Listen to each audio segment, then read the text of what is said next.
calculations are correct, when this baby hits 88 miles per hour, you're gonna see some serious shit.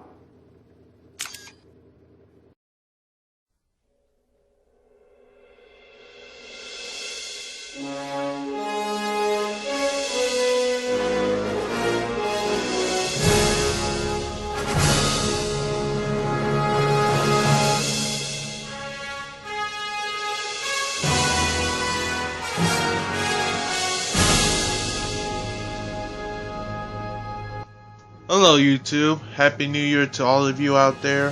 This is going to be the final of my Back to the Future reviews. So this movie is currently the last of the films so far.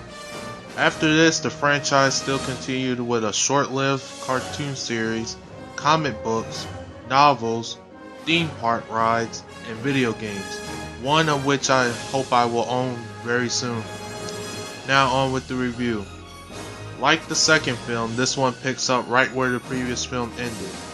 Marty McFly, now stuck in 1955, must find the 1955 Doc because since the 1985 Doc accidentally got sent back to an unknown time. Marty finds Doc right when he just sent Marty from the first film back to 1985 and Doc passes out. Marty then brings Doc back to his house where he regains consciousness, and Marty explains to Doc the events of the second film. Then shows him the letter he received from Doc in 1885. Due to the letter, Marty and the 1955 Doc find the time machine Doc buried in 1885 for Marty to find in 1955, and they fix it up. Doc then sends Marty back to 1885.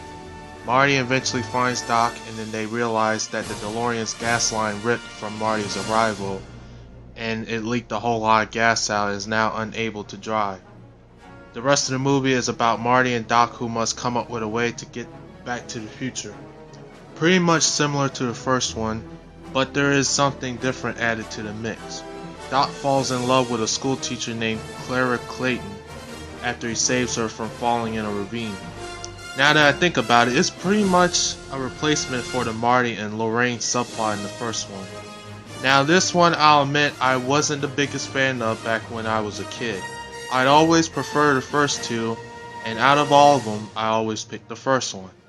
This is the final time Michael J. Fox and Christopher Lloyd play Marty and Doc in a movie, as so do the others who came back to reprise their roles from the previous films. Added to the cast is an actress named Mary Steenburgen, I think that's how you pronounce her name, who I didn't mind playing as Clara Clayton, Doc's love interest in the movie.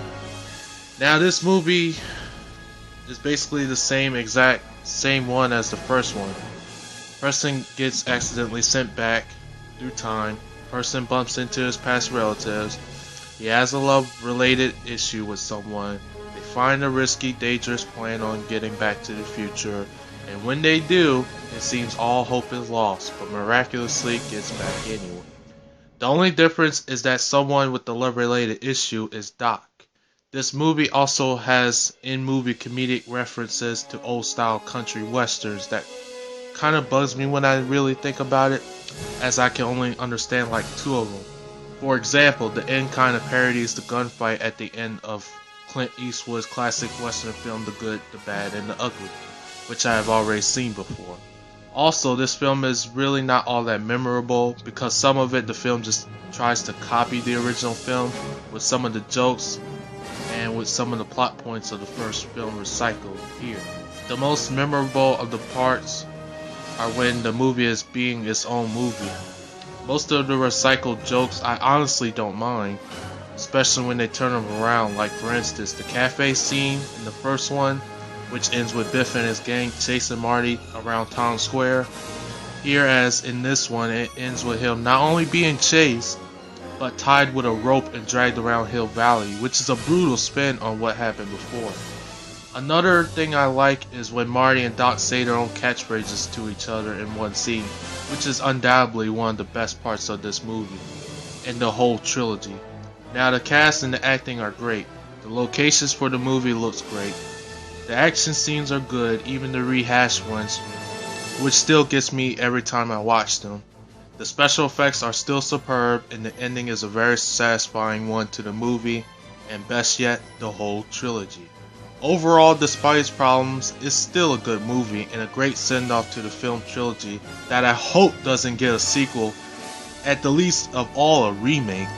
That will be the end of us Back to the Future fans if that ever happened. Anyway, that's the end of my Back to the Future trilogy reviews. At the end, I'll rank the movies and I'll put my ratings along with them. This has been Back to the Future Fan 95 signing off.